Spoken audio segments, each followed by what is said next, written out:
Namaste, I JBN Vijay Tripathi. I am working as an assistant professor under the Faculty of Education and Methodology. आज जो topic मैं discuss करने जा रहा हूँ वो BA बीएड के 5th सेमेस्टर के बच्चों के सिलेबस का टॉपिक है और इस टॉपिक का नाम है विजयनगर साम्राज्य। तो मैं टॉपिक का नाम लिख देता हूँ।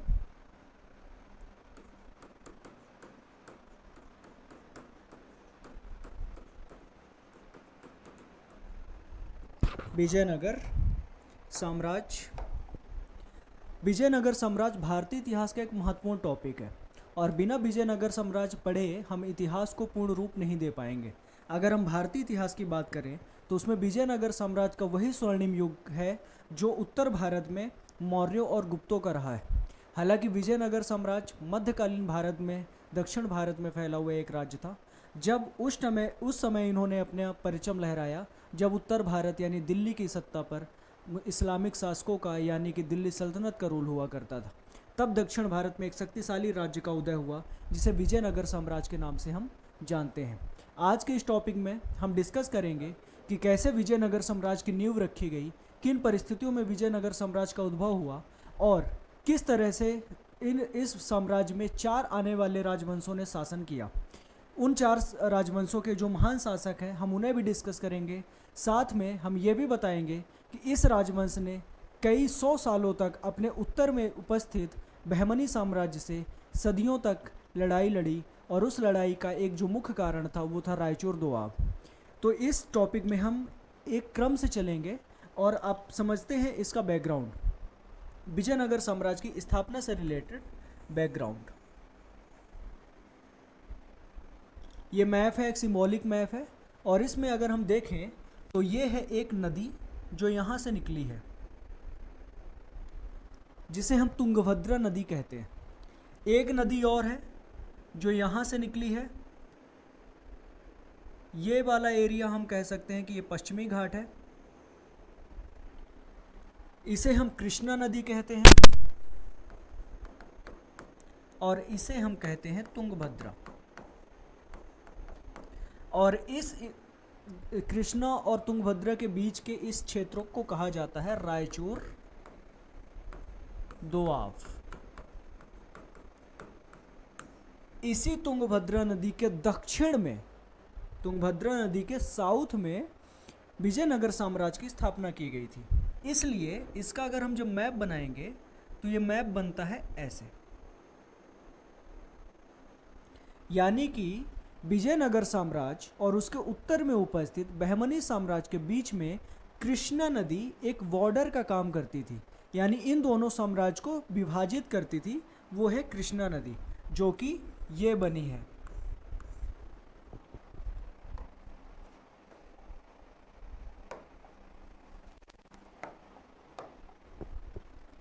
कृष्णा नदी ये है। कृष्णा नदी विजयनगर साम्राज्य और बहमनी साम्राज्य को 2 भागों में बांटती थी और ये एक तरह से इसके दक्षिण का एरिया विजयनगर साम्राज्य कहलाता था जो कि बिल्कुल अंत तक था और इसके ऊपर का ये वाला क्षेत्र बहमनी साम्राज्य कहलाता था जो एक इस्लामिक राज्य था, बहमनी साम्राज्य। यानी कि हम इस तरह से इसको एक धार्मिक लड़ाई का नाम भी दे सकते हैं, यानी कि इन्होंने ये कहें कि हिंदू और मुसलमानी राज्य के बीच की एक लड़ाई। अब हम आते हैं कि विजयनगर साम्राज्य की स्थापना के पीछे का बैकग्राउंड समझते हैं और उसके बाद इसमें आगे बात करेंगे। चलते हैं दिल्ली। एक और मैप देखेंगे, ये है दिल्ली। दिल्ली में इस टाइम पे इस्लामिक राज्य जिसे दिल्ली सल्तनत के नाम से जानते हैं। इस दिल्ली सल्तनत में एक सुल्तान हुआ जिसका नाम था जलालुद्दीन खिलजी और ये बहुत ही फेमस कैरेक्टर है, इसको हर कोई जानता है। जलालुद्दीन खिलजी का दामाद था। अलाउद्दीन खिलजी पहला ऐसा दिल्ली सुल्तान था जिसने दक्षिण भारत में, यानी कि ये विंध्याचल की पहाड़ियाँ, इसके नीचे दक्कन का पठार है और ये विंध्याचल की जो पहाड़ियाँ हैं और नर्मदा नदी यानी ताप्ती नदी उत्तर भारत और दक्षिण भारत को समद्विभाजित करती है यानी कि बांटती है। इस एरिया पर अभी तक किसी भी दिल्ली के सुल्तान ने आक्रमण नहीं किया था। अलाउद्दीन खिलजी पहला ऐसा शासक था जिसने 1296 पे 1296 पे दिल्ली दक्षिण भारत के एक राज्य देवगिरी पर हमला किया। उस देवगिरी को लूटा और लूटने के बाद वापस चला गया। अब यहाँ पर समझने वाली बात है कि जब यहाँ पर खिलजियों का रोल था तो दक्षिण भारत में 4 शक्तिशाली राज्य थे, राजवंश थे जो राज्य किया करते थे। एक था देवगिरी, दूसरा काकतीय था, और तीसरे थे होयसल, और चौथे सुदूर दक्षिण में थे पांड्य। 4 राजवंश यहाँ पे रूल करते थे। अलाउद्दीन खिलजी को दक्षिण भारत की समृद्धि का ज्ञान था और वो जानता था कि दक्षिण भारत में बहुत धन है। ये राज्य मुख्यतः शांति से रहते थे, इनके बीच में बिरला ही युद्ध होते थे। इनकी समृद्धि से अलाउद्दीन खिलजी जानता था और उसको ये था कि उसको सुल्तान बनना था। सुल्तान बनने के लिए धन की आवश्यकता थी और वो धन का एक ऑप्शन था दक्षिण भारत। उसको ये था कि दक्षिण भारत का अगर वो राज्य जीत जाएगा तो उसे अपार धन मिलेगा, जिससे वो एक बड़ी सेना बनाएगा और वो अपने ससुर या फिर चाचा जान जलालुद्दीन खिलजी को तख्त से हटाकर वहाँ की गद्दी पर कब्जा कर सकता है। 1296 पे बहाना बनाकर दक्षिण भारत को इन्वेड करने निकला और उसने उदयगिरी को संधि करने पर मजबूर कर दिया। वहाँ से उसने अपार धन दौलत लूटी और आया और उसने दिल्ली पर तख्ता पलट दिया, यानी कि काड़ा मानिकपुर पहुंचकर उसने अपने चाचा की हत्या कर दी और दिल्ली का बन गया सुल्तान। यानी कि अलाउद्दीन खिलजी ऐसा शासक था जिसने पहली बार दक्षिण भारत पे हमले किए। जब वो शासक बना तो उसे कई चुनौतियों का सामना करना पड़ा और उनमें जो सबसे बड़ी चुनौती थी वो थे मंगोल। मंगोलों ने लगातार इस वाले क्षेत्र से भारत पे हमले करने शुरू कर दिए। मंगोलों के आक्रमण सबसे ज़्यादा अलाउद्दीन खिलजी के ही टाइम पर हुए और वो बहुत शक्तिशाली आक्रमण थे। इनसे निपटने में उसके जीवन के शुरुआती यानी कि शासन के शुरुआती 8-10 साल इनसे मंगोलों से निपटने में ही लग गए। लेकिन जैसे ही वो 1307 8 तक जैसे ही मंगोलों से वो फ्री हुआ तो आगे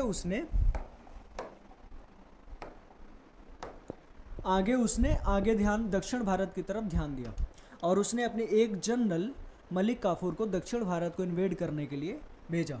मलिक काफूर 1308-9 में दक्षिण भारत को जीतने के लिए निकला, लेकिन यहाँ पर इनका इन्वेड करने का उद्देश्य सिर्फ और सिर्फ दक्षिण भारत से पर्याप्त धन प्राप्त करना है। यहाँ पर उनका उद्देश्य ये नहीं है कि वो अपने दिल्ली के साम्राज्य को दक्षिण में प्रसारित करें या अपने साम्राज्य को बढ़ाएं। ये उद्देश्य उस टाइम तक उसका नहीं था। उसने अपने जनरल को भेजा था कि दक्षिण के जो राज्य अभी हैं समृद्धशाली हैं उनको जीतो, उनको अपने अधीन करो और उनसे संधि करो और अपार धन लेके उत्तर भारत में यानी दिल्ली वापस आ जाओ। मलिक काफूर गया, देवगिरी को जीता। देवगिरी के बाद उसने काकती यानी वारंगल को जीता और उसके बाद उसने होयसलों को भी हरा दिया और आगे पहुंचा तो उसने पांड्यों को भी हरा दिया और रामेश्वरम तक उसने हमले किए। चारों राज्यों को उसने यहाँ पर जीता। यहाँ से अपार धन दौलत उसने लूटी। साथ में उसे वारंगल से एक और अमूल्य चीज़ मिली जिसे कोहिनूर हीरे के नाम से जाना जाता है और ये अपार धन लेके वो उत्तर भारत यानी दिल्ली पहुंच गया। यहाँ कहने का मतलब ये है कि दक्षिण भारत में पहला दिल्ली सल्तनत का शासक था अलाउद्दीन खिलजी, जिसके टाइम पर आक्रमण तो हुए लेकिन उसका उद्देश्य कदापि ये नहीं था कि वो अपने साम्राज्य को दक्षिण में विस्तारित करना चाहता है। वो सिर्फ और सिर्फ इन्हें लूटना चाहता था। लेकिन खिलजियों के बाद जब तुगलकों का शासन आया और तुगलकों में एक शासक था मोहम्मद बिन तुगलक, जिसे हम शॉर्ट में MBT के नाम से जानते हैं। मोहम्मद बिन तुगलक जब शासक बना तब उसने अपनी राजधानी का परिवर्तित करके दिल्ली से देवगिरी के दौलताबाद में स्थानांतरित कर दिया। देवगिरी का नया नाम दिया उसने दौलताबाद। दिल्ली से उसने जनता को दौलताबाद आने के लिए मजबूर किया।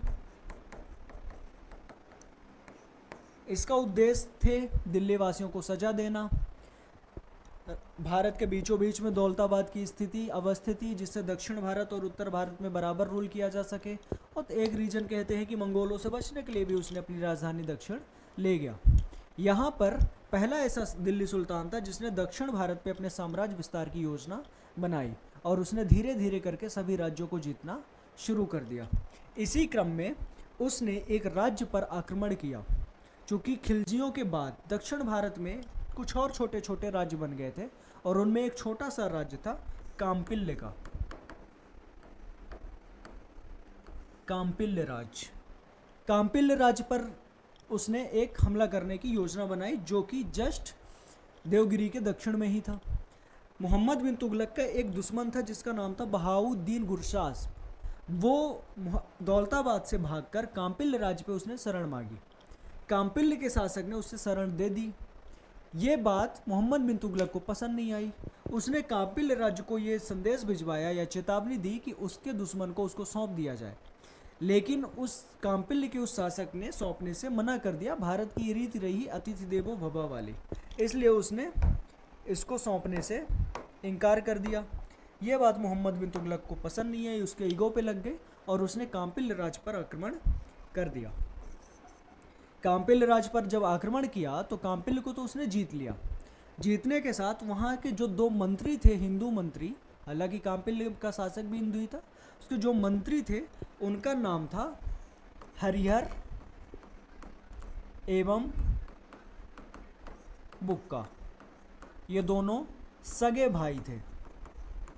ये दोनों क्या थे? सगे भाई थे। इन दोनों को मोहम्मद बिन तुगलक की सेनाओं ने पकड़ लिया। पकड़ने के बाद इन्हें दिल्ली ले जाया गया। कहाँ ले जाया गया? दिल्ली ले जाया गया। और दिल्ली ले जाने के बाद इनका धर्म परिवर्तन करके इनको मुसलमान बना दिया गया। हरिहर और बुक्का के जो पिता थे उनका नाम था संगम। यही हरिहर और बुक्का जो कि कांपिल्य राज्य के मंत्री हैं, उसके पहले ये हरिहर और बुक्का काकतीय साम्राज्य में भी मंत्री के पद पे थे। और उसके बाद ये होयसलों के राज्य पर भी इन्होंने मंत्री के पद पर काम किया था। लेकिन फाइनली अंतिम में ये कहाँ चले गए थे? कांपिल्य। और कांपिल्य में ये मंत्री के पद पर थे। काफ़ी बहादुर थे, काफ़ी समझदार थे। इनको पकड़ के दिल्ली ले जाया गया। दिल्ली में इनका धर्म परिवर्तन कर दिया गया। इसी बीच थोड़े दिनों बाद उसने कांपिल्य को जीतने के बाद मोहम्मद बिन तुगलक ने अपने एक जनरल को वहाँ का गवर्नर बना के बैठा दिया। गवर्नर के खिलाफ कुछ दिनों बाद होयसल साम्राज्य और आसपास के राज्यों ने यानी जनता ने विद्रोह कर दिया। यह जानकारी दिल्ली में पता चली। मोहम्मद बिन तुगलक ने अपने जनरल यानी अपने गवर्नर की रक्षा करने के लिए, सपोर्ट करने के लिए एक सेना भेजी दिल्ली से। दिल्ली से वो जो सेना भेजी गई उसका नेतृत्व उसने दिया उन्हीं दोनों भाई को जिनका नाम है हरिहर बुक्का। हरिहर और बुक्का एक सेना के साथ कांपिल्य पहुँचे। उन्होंने कांपिल्य की सेना और उस टाइम पे होयसल की सेना के साथ मिलकर युद्ध किया। युद्ध तो वो जीत नहीं पाए, लेकिन उनके साथ एक अप्रत्याशित घटना घट गई। यहाँ जब वो दक्षिण भारत लौटे तो उन्होंने देखा कि यहाँ के जो राजवंश हैं ये मुसलमानों के खिलाफ युद्ध कर रहे हैं, संघर्ष कर रहे हैं। चूँकि ये पहले हिंदू ही थे, अभी दिन पहले ही मुसलमान बने थे, तो इनका लगाव अपने धर्म से भी था। इसी बीच इनकी मुलाकात हुई हरिहर और बुक्का की एक संत से जिनका नाम था विद्यारण, माधव विद्यारण।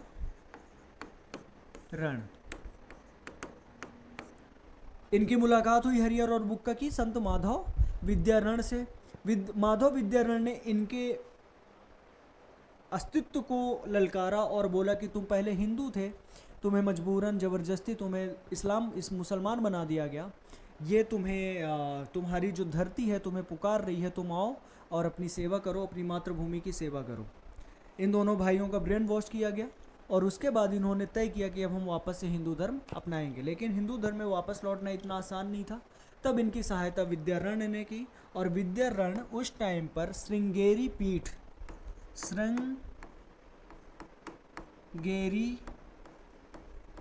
पीठ जिसकी स्थापना शंकराचार्य ने की थी, और यहाँ के जो मठाधीश थे, वो थे विद्या तीर्थ के पास ले गए और विद्या तीर्थ ने इन दोनों भाइयों का शुद्धिकरण किया और इन्हें वापस से हिंदू बना दिया। इन्हीं विद्यारण और विद्या तीर्थ के मोटिवेशन से उन्होंने इसी तुंगभद्रा नदी के किनारे इस वाले एरिया पर एक राज्य की नींव डाली जिसे उन्होंने संगम राजवंश का नाम दिया। ये संगम राजवंश नाम इसलिए पड़ा क्योंकि हरिहर और बुक्का के पिता का नाम था संगम। यानी यहाँ पे समझिए एक बार शॉर्ट में कि दक्षिण भारत में ये जो तुंगभद्रा नदी के दक्षिण में एक साम्राज्य बना जो विजयनगर साम्राज्य के नाम से जाना गया, उसकी स्थापना हरिहर और बुक्का ने की थी। ये दोनों भाई कांपिल्य में मंत्री थे।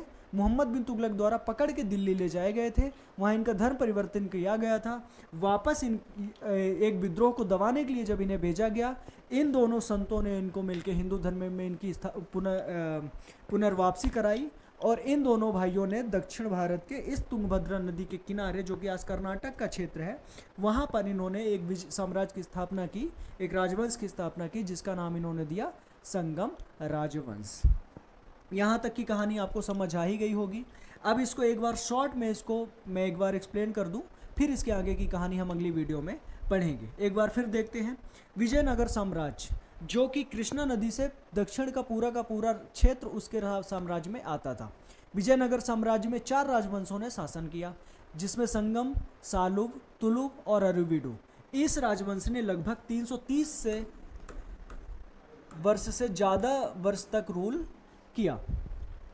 इनका जो विजयनगर एम्पायर का जो स्थापना है वो 36 में हुई और ये राज्य 1570 तक चला।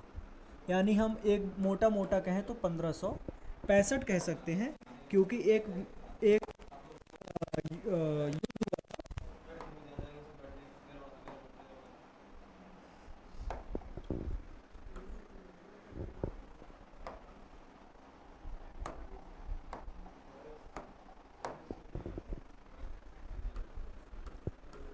1565 इसलिए लिखा है मैंने क्योंकि इसी साल तालीकोटा का युद्ध हुआ था, जिसमें तुलुब वंश के शासक सदाशिव राय और बहमनी साम्राज्य के बीच पे लड़ाई हुई थी और इसमें हम्पी को जला दिया गया था। और ये बहुत फेमस युद्ध है 1565 का ये युद्ध। इसीलिए लगभग इनका जो पीक टाइम है वो 1336 से लेके 1565 के बीच का ही है एडी। तो देखेंगे इसमें कि ये स्थापना हुई और कृष्णा नदी को बहमनी साम्राज्य और विजयनगर साम्राज्य के बीच की सीमा मान लिया गया। अलाउद्दीन खिलजी के टाइम पे पहली बार दक्षिण भारत पे हमला हुआ और देवगिरी के लूट से जो धन मिला वो उसको शासक बनने में काम आया और वो बन गया दिल्ली का सुल्तान। सुल्तान बनने के बाद वो मंगोलों से जूझता रहा। मंगोलों से फ्री होने के बाद उसने दक्षिण भारत पे ध्यान दिया और अपने एक जनरल मलिक काफूर को उसने दक्षिण भारत को इन्वेड करने के लिए भेजा। उसने लगभग 1307-8 से लेके 1311-12 तक में दक्षिण भारत के सभी राज्यों यानी उस टाइम के 4 महत्वपूर्ण राज्यों को जीता, लूटा और जो अपार धन मिला वो लेके वो दिल्ली चला गया। उसके बाद तुगलकों का शासन आता है और तुगलकों में एक महत्वपूर्ण शासक हुआ जिसका नाम है एमबीटी मोहम्मद बिन तुगलक। मोहम्मद बिन तुगलक ने अपनी राजधानी परिवर्तित की थी और जीते हुए देवगिरी पर उसने एक राज्य की स्थापना की जिसे दौलताबाद कहते हैं। यहाँ से उसका उद्देश्य था दक्षिण भारत में साम्राज्य का विस्तार करना। इसी बीच दक्षिण भारत में कुछ और छोटे छोटे राज्यों का निर्माण हो गया था। इसमें एक था काम्पिल्य। काम्पिल्य में मोहम्मद बिन तुगलक का भागा हुआ दुश्मन जिसका नाम था बहाउद्दीन गुरसास। बहाउद्दीन गुरसास को काम्पिल्य राज्य ने शरण दी हुई थी। मोहम्मद बिन तुगलक ने उसको वार्निंग दी, वार्निंग को नहीं माना जब काम्पिल्य राज ने, तो उसने काम्पिल्य पे हमला कर दिया और काम्पिल्य को जीत लिया। काम्पिल्य को जीतने के बाद वहाँ से 2 मंत्रियों को पकड़ा गया जिनका नाम था हरियर और बुक्का। ये हरियर और बुक्का नामक 2 भाई थे जो पहले काकती राज्य पे मंत्री के पद पर थे। बाद में इन्होंने होयसलों के राज परिवार में भी काम किया। बाद में अंततः ये काम्पिल्य पे मंत्री के पद पर थे। इन्हें पकड़ के दिल्ली ले जाया गया। दिल्ली में इनका धन परिवर्तन करके इनका मुसलमान बना दिया गया। इसी बीच दक्षिण भारत के राज्यों ने विद्रोह कर दिया, यानी कि काम्पिल्य में जो दिल्ली सुल्तान का जो गवर्नर था उसके खिलाफ जनता ने विद्रोह कर दिया। इस विद्रोह को दबाने के लिए दिल्ली से सेनाएं भेजी गई, किसके नेतृत्व में, हरियर और बुक्का। ये आए दक्षिण भारत में, विद्रोह को तो नहीं दबा पाए लेकिन इनके साथ एक घटना घटी और ये संत माधव विद्यारण्य के संपर्क में आए जिन्होंने इनके संगेरी मिठ मठ के मठाधीश विद्यातीर्थ से मिलवाया, जिन्होंने इनको हिंदू धर्म में पुनर्वापसी करवाई। और इन्हीं से प्रेरणा पाकर इन्होंने तुंगभद्रा नदी के दक्षिण वाले इस क्षेत्र पे एक राज्य की स्थापना की जिसे संगम राजवंश के नाम से जाना जाता है। अब अगली वीडियो में हम इसके आगे की कहानी पढ़ेंगे और पढ़ेंगे कि कैसे हरियर और बुक्का ने राज्य का संचालन किया। उसके बाद पढ़ेंगे सालू राजवंश और उसके बाद पढ़ेंगे तुलुब राजवंश और फिर यरुविदु राजवंश, और इस तरह से हम इस टॉपिक को समाप्त करेंगे। धन्यवाद।